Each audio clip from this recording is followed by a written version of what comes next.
اللہ سبحانہ و تعالیٰ کا بہت شکر اور کرم ہے کہ اللہ تعالیٰ نے وقت کو پیدا کیا اور مختلف مہینوں کو مختلف فضیلت دی، مختلف دنوں اور راتوں کو مختلف دنوں اور راتوں میں فضیلت دی، تاکہ ہم ایک نئی موٹیویشن کے ساتھ، ایک نئی انتھوزیازم کے ساتھ اپنی زندگی میں عبادات کی لذت کو دوبارہ پا سکیں اور اپنے رب کو راضی کر سکیں اور اپنی اصل زندگی کے لیے کچھ آگے بھیج سکیں۔ اور جو لوگ لیگ کر رہے تھے اور ڈی موٹیویٹڈ تھے، ان کو نئی موٹیویشن ملے کہ وہ کچھ مزید کرنے کی جستجو رکھیں اور اصل زندگی کے لیے کچھ بھیج سکیں، کیونکہ اصل زندگی کے بارے میں انسان کیا کہے گا؟ یقول یا لیتنی قدمت لی حیاتی، ہائے کاش میں اپنی زندگی کے لیے کچھ بھیج دیتا۔ اس زندگی کی تو وہ زندگی سمجھ رہا ہی نہیں ہوگا، اصل آخرت کی زندگی کو وہ کہہ رہا ہوگا کہ یہ اصل زندگی ہے۔ قرآن کی جو آخری آیت نازل ہوئی نا قرآن میں، وہ یہ نہیں تھے کہ الیوم اکملت لکم دینکم، نہیں، بلکہ یہ والی آیت تھی جس میں اللہ تعالیٰ فرماتے ہیں اعوذ باللہ من الشیطان الرجیم یا ایھا الذین آمنوا اتقوا اللہ ولتنظر نفس ما قدمت لغد، اے لوگوں جو ایمان لائے ہو اللہ کا تقوی اختیار کرو اور دیکھ لو کہ تم نے کل کے لیے کیا بھیجا ہے۔ تو یہ جو مہینے رمضان کا مہینہ آتا ہے، ابھی جو کچھ بہترین ایام ہماری زندگی میں آنے لگے ہیں، یہ اس لیے ہے کہ ہم واقعتاً اپنے کل کے لیے کچھ بھیج سکیں۔ لیکن انفارچونیٹلی اکثر مسلمان زیادہ عمل کیوں نہیں کر سکتے؟ کیونکہ نمبر 1 از ان کو اس کی فضیلت کا پتہ نہیں ہوتا، اور سیکنڈلی ان کو پتہ ہی نہیں ہوتا کہ کون سا مہینہ انٹر ہونے لگا ہے، اور وہ تو بس ایک دے گو ود دا فلو۔ اگر میں آپ سے سوال کروں کہ کون سا سب سے بہترین مہینہ ہے جس میں اللہ سبحانہ و تعالیٰ کو روزے رکھنا سب سے پسند ہے رمضان کے بعد، تو ہم کنفیوز ہو جائیں گے شاید۔ کچھ لوگ کہیں گے شاید شعبان کا مہینہ، کیونکہ رمضان سے پہلے آتا ہے، رسول اللہ صلی اللہ علیہ وسلم اکثر اس میں روزے رکھا کرتے تھے کثرت کے ساتھ۔ کچھ کہیں گے شاید شوال کا مہینہ، کیونکہ اس میں آتا ہے کہ جو شخص شوال کے 6 روزے رکھے گا آفٹر رمضان، اس کو پورے سال کے روزے رکھنے کا ثواب ملے گا۔ لیکن the right answer is it is شہر اللہ محرم، اللہ سبحانہ و تعالیٰ کا جو مہینہ ہے محرم، اس میں اللہ تعالیٰ کو رمضان کے بعد سب سے بہترین اور سب سے پسندیدہ ہے کہ لوگ اس میں روزے رکھیں۔ تو رمضان میں تو ایک ماحول ہوتا ہے، ایک انوائرمنٹ ہوتا ہے، لوگ تراویحیں پڑھے ہوتے ہیں، لوگ سحری افطاری کے لیے تیاری کر رہے ہوتے ہیں، مسجد میں رش بھر جاتا ہے۔ لیکن ذوالحجہ کے جو پہلے 10 دن ہیں، اس میں صرف وہ لوگ ہی اسٹرائیو کرتے ہیں، those who really want to shine out, those who are motivated, جو واقعتاً اپنی اگلی زندگی کے لیے کچھ انویسٹمنٹس کرنا چاہتے ہیں اور اپنی اصل زندگی کو سیکیور کرنا چاہتے ہیں۔ And this is the time which makes the difference, کیونکہ رمضان میں تو ہر بندہ ہی کوشش کر رہا ہوتا ہے، لیکن ذوالحجہ کے پہلے 10 دنوں میں بہت کم لوگ ہیں اور تھوڑے لوگ ہیں جو کوشش کر رہے ہوتے ہیں۔ ان کے بارے میں کیا آتا ہے قرآن و حدیث میں؟ اللہ سبحانہ وتعالیٰ فرماتے ہیں اعوذ باللہ من الشیطان الرجیم والفجر ولیال عشر والشفع والوتر واللیل اذا یسر، اور فجر کی قسم اور ولیال عشر، اور 10 راتوں کی قسم۔ جمہور علماء کہتے ہیں کہ یہ جو 10 راتیں ہیں جن کی اللہ تعالیٰ قسم اٹھا رہے ہیں، ان کی امپورٹنس اور ان کی گرینڈیوسٹی کی وجہ سے وہ ذوالحجہ کی 10 راتیں ہیں۔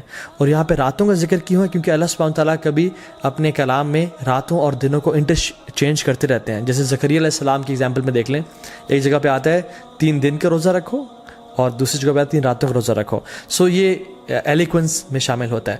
سو اکثر علماء جمہور یہی کہتے ہیں کہ یہ 10 راتیں ہیں وہ ولیال عشر، وہ ذوالحجہ کی 10 راتیں ہیں جن کے بارے میں اللہ تعالیٰ قسم کھا رہے ہیں، والشفع والوتر واللیل اذا یسر۔ نا سبحان اللہ، یہ جو قسمیں ہیں نا، ہم دیکھیں کہ کتنی امپورٹنس ہے اور سیکوینس کیسے ہے ان قسموں کا۔ والفجر، اللہ تعالیٰ قسم کھا رہے ہیں فجر کی، which is best part of the day، which is best part of the day، which is the، اللہ کے میں کیا فرمایا؟ اللہم اجعل بارک لامتی فی بکورہا، یا اللہ میری امت کے لیے برکت ڈال دے فجر کے وقت میں، صبح کے وقت میں۔ تو this is best part of the day. بلکہ کچھ علماء تو یہ بیان بھی کرتے ہیں کہ یہ جو والفجر ہے نا ود الف لام، یہ یوم العرفہ کی فجر کی قسم کھا رہے ہیں اللہ تعالیٰ۔ یہ کوئی جنرل قسم نہیں ہے، بلکہ یوم العرفہ کی فجر کی جو قسم ہے اللہ تعالیٰ وہ کھا رہے ہیں۔ ولیال عشر، اور بہترین 10 راتوں کی قسم کھا رہے ہیں۔ سو پہلی قسم کھائی best part of the day کی، دوسری قسم کھائی best days of the year کی، اور تیسری قسم کھائی والشفع والوتر and by the odd and by the even، اللہ تعالیٰ best days in these 10 days کی قسم کھا رہے ہیں، which is the 9th and the 10th of حج، یوم العرفہ and یوم النحر، عید کا دن اور عرفہ کا دن، اللہ اکبر۔ اور پھر فرمایا واللیل اذا یسر، اور اللہ تعالیٰ یہاں پہ رات کے بہترین حصے کی قسم کھا رہے ہیں، which is the 3rd part of the night۔ اور پھر فرمایا حل فی ذلک قسم لذی حجر، یہ جو قسمیں ہیں نا، یہ صاحب العلم والفضل کے لیے بہت بڑی بڑی قسمیں ہیں۔ یہ ان لوگوں کے لیے قسمیں ہیں جو کہ they possess intellect and knowledge, تو قرآن میں تو ان 10 ایام کے بارے میں آ گیا. حدیث میں کیا آتا ہے؟ عبداللہ ابن عباس رضی اللہ تعالیٰ عنہ فرماتے ہیں کہ اللہ کے نبی صلی اللہ علیہ وسلم نے فرمایا there are no days in which righteous deeds are more beloved to Allah subhanahu wa ta'ala than these days. اللہ اکبر. تو صحابہ were surprised. انہوں نے کہا یا رسول اللہ والجہاد فی سبیل اللہ، کیا اللہ کے راستے میں جہاد بھی؟ انہوں نے کہا ہاں، اللہ کے راستے میں جہاد کرنے سے بھی افضل یہ ان 10 دنوں میں کیے جانے والے اعمال ہیں. اب صحابہ نے جہاد کے بارے میں کیوں پوچھا؟ کیونکہ جہاد فی سبیل اللہ، اللہ اکبر، یہ اسلام کی چوٹی ہے. اٹ از یہ اسلام کی سربلندی ہے، اور اتنے فضائل ہیں مجاہد کے لیے کہ ہم امیجن نہیں کر سکتے. آج اب اگر اس پر بات کرنے لگیں تو ہماری راتیں گزر جائیں. لیکن صحابہ اور سرپرائز کہ جہاد سے بھی زیادہ؟ انہوں نے کہا جی جہاد سے بھی زیادہ. لیکن ایک ایکسیپشن دی کہ جو مجاہد، جو شخص جو اسٹرائیو کرنے والا ہے، وہ اپنے مال اور اپنے نفس کے ساتھ جائے اور اپنے تمام مال کو بھی لگا دے اور اپنی جان کو بھی قربان کر دے اور کسی کے ساتھ نہ لوٹے، تو اس سے بہتر کوئی نہیں ہو سکتا. لیکن اس کے بعد جو اللہ تعالیٰ کو بہترین اعمال ہیں، پسند ہیں، وہ کون سے ہیں؟ جو ان 10 دنوں میں کیے جاتے ہیں. عبداللہ بن عباس نے یہ روایت کو نقل کیا. اب ان کا کیا رد عمل تھا، ان کا کیا ایٹیٹیوڈ تھا ان 10 دنوں کے حوالے سے؟ سلف صالحین فرماتے ہیں کہ عبداللہ بن عباس 10 دنوں میں بالکل غائب ہو جایا کرتے تھے. یو کی ناٹ فائنڈ عبداللہ ابن عباس ان اسٹریٹس اینڈ مارکیٹ پلیسز.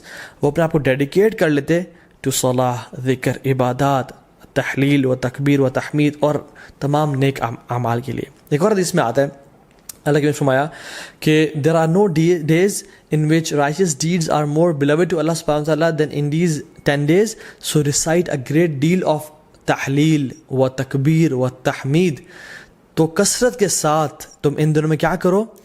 تحلیل لا الہ الا اللہ پڑھو، و تکبیر اللہ اکبر پڑھو، و تحمید الحمدللہ پڑھو، اینڈ آف کورس سبحان اللہ ایز ویل. تو کثرت کے ساتھ ان کا ذکر کرو. ان دنوں کی امپورٹنس کیوں ہے؟ سم آف دا علماء سے کہ اللہ سبحانہ تعالیٰ نے عرفہ کے دن الیوم اکملت لکم دینکم واتممت علیکم نعمتی ورضیت لکم الاسلام دینا، عرفہ کے دن اسلام کو کمپلیٹ کیا اور مکمل کیا. اور ان 10 دنوں میں اللہ اکبر تمام اسلام کے ارکان اکٹھے ہو جاتے ہیں. التوحید، شہادتین، لا الہ الا اللہ محمد رسول اللہ، جو شخص پڑھنا چاہے پڑھے، اور لبیک اللہم لبیک لبیک لا شریک لک لبیک. انسان اللہ کی توحید کا اقرار کر رہا ہوتا ہے، نمازیں پڑھ رہا ہوتا ہے، حج کر رہا ہوتا ہے. انسان چاہے تو زکوٰۃ دے سکتا ہے ان مہینوں میں اور روزے رکھ سکتا ہے. تو تمام ارکان اسلام ان 10 دنوں میں اکٹھے کر لیے جاتے ہیں.